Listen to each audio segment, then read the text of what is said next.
आपने बहुत सारी कहानियां सुनी होंगी कि एक बच्चा था जो हाफ ईयरली में फेल था लिटरली, वो फाइनल बोर्ड एग्जाम में 96, 97, 98% स्कोर करके आया। Well, this is only possible because of some smart strategies. Hi guys, my name is Atharva Sharma और आज की वाली वीडियो में मैं आपको क्लास 10th साइंस की फुल स्ट्रेटेजी बताने वाला हूँ। देखो, लास्ट 3 मंथ्स में गेम पलटना है ना, तो अब हार्ड वर्क नहीं करना पड़ेगा, अब स्मार्ट वर्क पे फोकस करना है। और इस वीडियो में आपको क्लास 10th साइंस के इंपॉर्टेंट टॉपिक्स बताऊंगा हर एक चैप्टर में से, कि बेशक अगर आपने अभी तक कुछ भी नहीं पढ़ा है ना, तो कोई बात नहीं, इंपॉर्टेंट टॉपिक्स पे करके जाओगे ना तो भी अच्छे नंबर आएंगे। So let's start. तो देखो, क्लास 10th में आपके पास 3 चीजें हैं, फिजिक्स, केमिस्ट्री एंड बायोलॉजी, और तीनों में ना अलग अलग स्ट्रेटेजीज फॉलो करनी पड़ती है। तो तीनों की सेपरेटली बात करते हैं। सबसे पहले बढ़ते हैं फिजिक्स पे। देखो, सबसे पहले आपको दिख रहा है वॉच वन शॉट।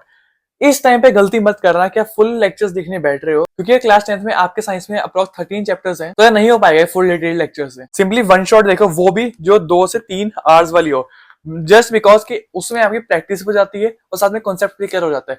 ये नहीं देखना कि आधे घंटे वाली, 1 घंटे वाली, यार इसमें आपका पूरा कॉन्सेप्ट क्लियर नहीं होगा ना, आपकी प्रैक्टिस होगी इसमें। मैं सजेस्ट करूंगा कि 2 से 3 आवर्स वाली देखो, जिसमें आपका पीवाईक्यू भी कवर होते हैं और साथ के साथ आपके कॉन्सेप्ट्स भी क्लियर होते हैं। देखो, हर कोई बोलता है कि एनसीईआरटी पढ़नी चाहिए, बहुत इंपॉर्टेंट है, बट मैं कहता हूँ नहीं पढ़नी, क्योंकि इस टाइम पे पढ़ के ना आप एनसीईआरटी से कंफ्यूज हो जाओगे। यार एनसीईआरटी में ना बहुत ही कंफ्यूजिंग लैंग्वेज में लिखा हुआ है। कोई भी अगर आप फर्स्ट टाइम पढ़ने जाओगे ना, आपको 100% क्लैरिटी आ ही नहीं सकती एनसीईआरटी से। इससे बेटर है कि आप नेट से नोट्स डाउनलोड करो, चाहिए या फिर अपने जो अपने खुद के नोट्स बना रखे हैं उनको बार बार रिवाइज करो, वो ज्यादा बेटर है एनसीईआरटी से। नेक्स्ट है solve various types of question. देखो, फिजिक्स में ना अगर आपको रिवीजन भी करनी है ना, बार बार पन्ने पलटने से कुछ नहीं होएगा। फिजिक्स में रिवीजन का एक ही तरीका है, क्वेश्चन प्रैक्टिस करो और फिर जो टाइप का क्वेश्चन नहीं आया ना, उस टॉपिक को दोबारा रिवाइज कर लो। ये तरीका है फिजिक्स में रिवीजन का। अब वेरियस टाइप्स ऑफ क्वेश्चन में क्या आते हैं, आपका पीवाईक्यू हो गया, ठीक है, डीपीपीज होगी, आपका होमवर्क हो गया जो आपको क्लास में मिलता है, ये सब हो गया। बाकी आपकी एनसीईआरटी की एक्सरसाइज होगी। मैंने एनसीईआरटी पढ़ने से मना किया है, लेकिन उसकी बैक एक्सरसाइज करने से नहीं किया। इसके क्वेश्चंस बहुत इंपॉर्टेंट होते हैं, ये जरूर करना। बाकी यार फिजिक्स में ना बहुत सारे फॉर्मूला होते हैं, मतलब हर चीज में कोई नया फॉर्मूला निकल आता है, तो दिमाग में ना बहुत कंफ्यूजन होती है। सो फॉर क्लैरिटी आपको एक फॉर्मूला शीट बनानी है, this is very important. Last में भी आपके बहुत काम आएगी कि बार बार आपको ना पूरे नोट्स में ढूंढ ढूंढ के नहीं देखना पड़ेगा कि आपके फॉर्मूले आपने कहाँ लिखे हैं। आपके पास एक पूरी शीट होगी जिसमें आपने पूरे फॉर्मूले लिखे होंगे हर एक चैप्टर के, तो वो आपको बहुत हेल्प करेगी एंड टाइम पे। सो चलो, अब आते हैं आपके केमिस्ट्री पे। आपको इसमें दिख रहा है मैंने एक चीज बहुत ही इंपॉर्टेंट लिखी है, ये मैं आपको बताऊंगा अभी। देखो, इसमें भी आपने वन शॉट देखनी है। बायोलॉजी में फिजिक्स के हो गया, केमिस्ट्री हो गया, तीनों में आपको वन शॉट मेन है। इस टाइम पे आपको दोबारा बोल रहा हूँ, गलती मत करना कि आप फुल लेक्चर्स देख रहे हो, अपना ही टाइम बर्बाद करोगे। और केमिस्ट्री में आती है आपकी theory plus question. 10th class में न्यूमेरिकल थोड़े कम है, थ्योरी ज्यादा है, तो मैं आपको सजेस्ट करता हूँ कि आप वेरी वेरी शॉर्ट नोट्स बनाओ। दिस इज बहुत इंपॉर्टेंट, मैं सही बता रहा हूँ, बहुत इंपॉर्टेंट है। देखो, एक होता है आपका एनसीईआरटी और उसमें भी आप नोट्स बनाते हो, ठीक है। अब एंड टाइम पे ना वो नोट्स भी आपको बहुत लंबे लगने लग जाते हैं केमिस्ट्री में स्पेसिफिकली, क्योंकि थ्योरी बहुत ज्यादा होती है। ये वाले शॉर्ट नोट्स आपको डेफिनेटली बहुत हेल्प करने वाले हैं। और तीनों ही फिजिक्स, केमिस्ट्री और बायोलॉजी के तीनों के इंपॉर्टेंट टॉपिक्स एक बार स्ट्रेटेजीज हो गए, फिर मैं आपको जरूर बताता हूँ। नाउ जिसके लिए वेट कर रहे थे, सबसे इंपॉर्टेंट है, वो है एनसीईआरटी की एक्टिविटीज। यार मैं हाथ जोड़ के बोल रहा हूँ कि अगर कुछ भी नहीं किया ना, तो ये जरूर करके चल जाना। बोर्ड एग्जाम में ना एनसीईआरटी की एक्टिविटीज से केस बेस्ड क्वेश्चन बहुत आते हैं, बहुत मतलब बहुत। ये बहुत इंपॉर्टेंट है। अगर मैं आपको बोल रहा हूँ ना, आप केमिस्ट्री में 0 हो, पूरे ब्लैंक हो, तो भी ना कुछ मत करो, एक्टिविटीज करके जाओगे ना, एटलीस्ट बोर्ड एग्जाम में आपकी 0 नहीं आएंगे। नाउ केमिस्ट्री में लास्ट है कि रिवीजन अगर आपको करनी है ना, वही प्रैक्टिस क्वेश्चन है। फिजिक्स में भी ये था, केमिस्ट्री में भी यही है। चलो बढ़ते हैं बायोलॉजी पे। देखो भाई, वन शॉट ये तो सब में सेम ही है, फिजिक्स, केमिस्ट्री और बायोलॉजी में तीनों में वन शॉट आपको देखना ही देखना है। इसमें बायोलॉजी में वेरी वेरी शॉर्ट नोट्स बनाने। दिस इज बिकॉज बायोलॉजी में ना बहुत ही ज्यादा थ्योरी होती है, बहुत ज्यादा नाम होते हैं कि किसमें क्या है, ठीक है, कौन सा पार्ट को क्या बोलते हैं, ये सब बहुत ज्यादा नाम होते हैं, तो कंफ्यूजन होने के बहुत ज्यादा चांसेस होते हैं। The last one and the most important, ठीक है, इंपॉर्टेंट है, very very important, this is called teddy technique. Biology में ना देखो, याद नहीं होता, अभी आगे याद करते हो, पिछला भूल जाते हो। ये यार सबके साथ होता है बायोलॉजी में तो स्पेशली, ठीक है। टेडी टेक्निक, इसको ना हम शॉर्ट में टीटी भी बोलते हैं। आपने कभी नोटिस किया होगा कि जो आपके टीचर्स होते हैं, ठीक है, जो आपको पढ़ाते हैं स्कूल में, इंस्टीट्यूट्स में, ठीक है, उनको सब कुछ कैसे याद आता है, मतलब कुछ भी पूछो उनसे ऑन द स्पॉट, वो आपको बता देते हैं। वो क्यों? क्योंकि वो बहुत बार स्टूडेंट्स को पढ़ा चुके हैं। बस यही सेम चीज आपने करें, कोई भी टेडी रखो, कोई भी सॉफ्टवेयर रखो, या कोई भी चीज रख लो, बस आपने उसको जो भी आपने पढ़ा है उसको आपने सिखाना है, समझाना है, ठीक है। एक रफ कॉपी ले लो, उसमें बना के दिखाओ पूरा कि इसमें ऐसा होता है, मतलब बेसिकली ऐसा टीचर आपको कराता है। This will be very very helpful. इससे आपको बायो यार फिंगर टिप्स पे आपको याद होगी bio, this is my guarantee. So these were the strategies. अब बढ़ते हैं इंपॉर्टेंट टॉपिक्स पे। आई नो आप सब इसका बहुत वेट कर रहे थे। इसमें मैंने आपको एक एक चैप्टर का इंपॉर्टेंट टॉपिक बताया कि कौन सा चैप्टर से क्या क्या इंपॉर्टेंट टॉपिक्स हो सकते हैं। So ready, 3, 2, 1, let's go. तो ये है क्लास 10 साइंस इंपॉर्टेंट टॉपिक्स। और हाँ, खुद मैंने एक एक चूज किए हैं, जो जो मेरे को लग रहा है पुराने एग्जाम पेपर देखे हैं, जो मेरे बोर्ड एग्जाम में भी आए थे, सारे मैं चूज करके खुद लिखे हैं, सारे मेहनत काफी किया, तो इसको यूटिलाइज पूरा करना। तो आपका पहला चैप्टर है केमिकल रिएक्शंस एंड इक्वेशन, ठीक है।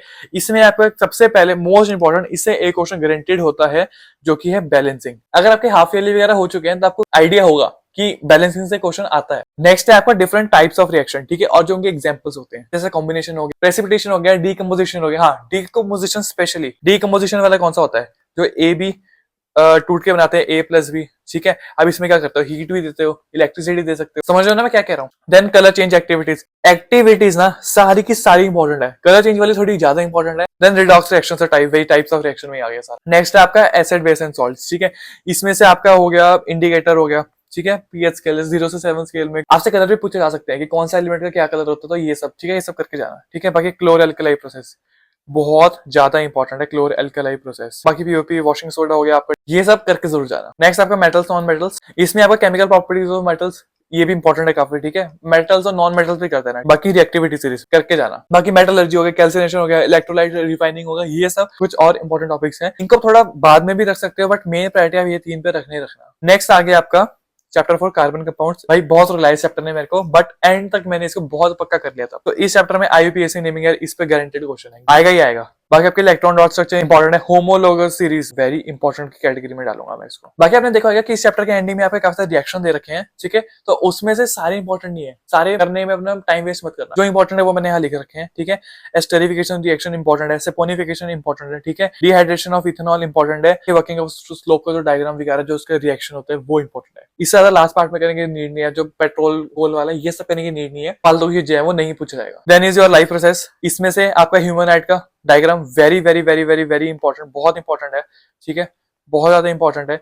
उसके बाद आपका एक्सक्रीशन में आपका नेफ्रॉन, नेफ्रॉन का डायग्राम बहुत इंपॉर्टेंट है। रेस्पिरेशन हो गया आपका एरोबिक, एनएरोबिक, ये सब आप कर सकते हो। न्यूट्रिशन का भी डायग्राम, न्यूट्रिशन में कौन सा आपका डाइजेस्टिव सिस्टम जो आपका पूरा है। जो लाइफ प्रोसेस चैप्टर है ना, इस चैप्टर के बोर्ड एग्जाम के परस्पेक्टिव से इंपॉर्टेंट इसके सिर्फ diagrams. I am not talking about the half yearly exams या यूनिट टेस्ट वगैरह, बोर्ड एग्जाम के बारे में बता रहा हूँ। बाकी आता है आपका कंट्रोल कोऑर्डिनेशन, जो कि आपका न्यूरॉन होता है, ठीक है। इसका फंक्शन जो ये फंक्शन करता है, इसकी फंक्शनिंग पूरी, और साथ में इसका डायग्राम वेरी वेरी इंपॉर्टेंट। मैं इसमें सभी इंपॉर्टेंट इसलिए बोल रहा हूं, आप भी सोच रहे हो कि सारे मैंने इंपॉर्टेंट टॉपिक्स ही लिखे हैं, उसमें से भी जो मोस्ट इंपॉर्टेंट है वो मैं आपको बता रहा हूँ। रिफ्लेक्स आर्क का जो डायग्राम है भाई, बहुत कॉम्प्लेक्स डायग्राम है, ये वाला डायग्राम जो आपको स्क्रीन पे दिख रहा है, यस, ये करना पड़ेगा। रिफ्लेक्स आर्क का डायग्राम ना मेरे बोर्ड एग्जाम में आता है, मैं आपको बता रहा हूँ। बाकी hormone topic is very important, जो भी डिफरेंट टाइप्स ऑफ हार्मोन है, उनकी फंक्शनिंग क्या होती है, उनका इम्बैलेंस से क्या प्रॉब्लम्स हो सकती है, ये सब चीजें आपको करके जानी है, बहुत इंपॉर्टेंट है। बाकी ब्रेन तो इंपॉर्टेंट है ही, ठीक है, इससे आपका डायग्राम पूछा जा सकता है, इससे मेनली आपका इसका एमसीक्यू से पूछा जाता है। मेरे वाले सेट में इस वाले टॉपिक से एमसीक्यू में पूछा गया था, बाकी कुछ कह नहीं सकते, बट इंपॉर्टेंट कैटेगरी में आता है, ठीक है। ब्रेन का फंक्शनिंग होगी, डिफरेंट पार्ट्स हो गए, उसके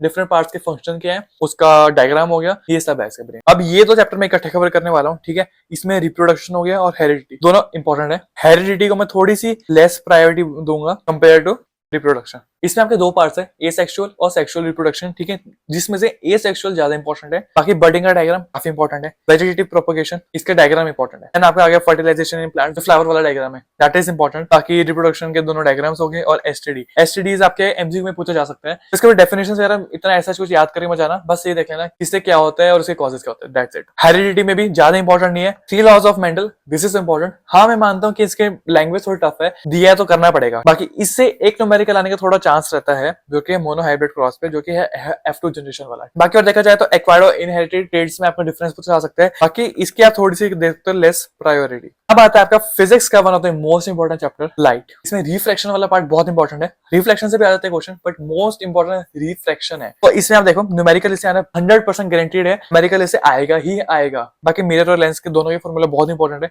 पावर इंपॉर्टेंट है। बाकी जितने भी रे डायग्राम्स है, चाहे वो रिफ्लेक्शन के हो चाहे वो रिफ्लेक्शन के हो, स्नेल्स लॉ आप थोड़ी सी लेस प्रायोरिटी पे रख सकते हो। देन आता है आपका ह्यूमन आई, ठीक है, this is again important chapter. इसका डायग्राम सबसे पहले मैं आपको बता रहा हूँ, इसका डायग्राम करके जाना। मैं बता रहा हूँ ह्यूमन आई का पूछा जाता है, मेरे भी एग्जाम में पूछा गया था। बाकी जिसके डिफेक्ट्स है, बहुत सारे डिफेक्ट्स है, बट मोस्ट इंपॉर्टेंट है मायोपा और हाइपरमेट्रोपी, और प्रिज्म का जो डायग्राम था वो जरूर करके जाना। फिर आता है आपका क्लास 10th का one of the most difficult chapter, electricity, ठीक है। मेरे को तो बहुत डिफिकल्ट लगता था, बहुत मुश्किल से हुआ था मेरे से, गारंटी है इससे आएगा ही आएगा। सीरीज एंड पैरेलल रेजिस्टेंस, जो आपका रेजिस्टिविटी का फॉर्मूला है कि R is equal to rho L by A, बहुत इंपॉर्टेंट है, बहुत ज्यादा इंपॉर्टेंट है, करके जरूर जाना, मैं बोल रहा हूँ। बाकी पावर और हीटिंग इफेक्ट का हो गया, आपका ओम लो ग्राफ होगा, ये इंपॉर्टेंट है। बाकी और आपका हो गया calculating cost of elasticity of appliance, ये इंपॉर्टेंट है, इससे आने के चांसेस है काफी। अब लास्ट 2 चैप्टर्स जो कि आपके मैग्नेटिक इफेक्ट्स और आर एनवायरमेंट, ये 2 चैप्टर्स क्या है कि थोड़े कम पूछे जाते हैं, इसके थोड़े बहुत छोटे भी चैप्टर्स है और थोड़े चांसेस कम होते हैं, बट इंपॉर्टेंट इसमें भी कई चीजें हैं। मैग्नेटिक इफेक्ट्स में बात करी जाए तो फ्लेमिंग्स लेफ्ट हैंड रूल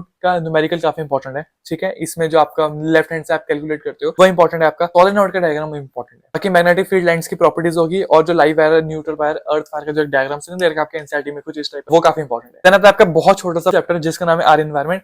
इसमें 3 चीजें इंपॉर्टेंट है और उसमें भी सबसे ज्यादा इंपॉर्टेंट है 10% लॉ, ठीक है। ओजोन की फॉर्मेशन कौन सी कि O प्लस O2 क्या बनाता है O3, ये सब, ठीक है।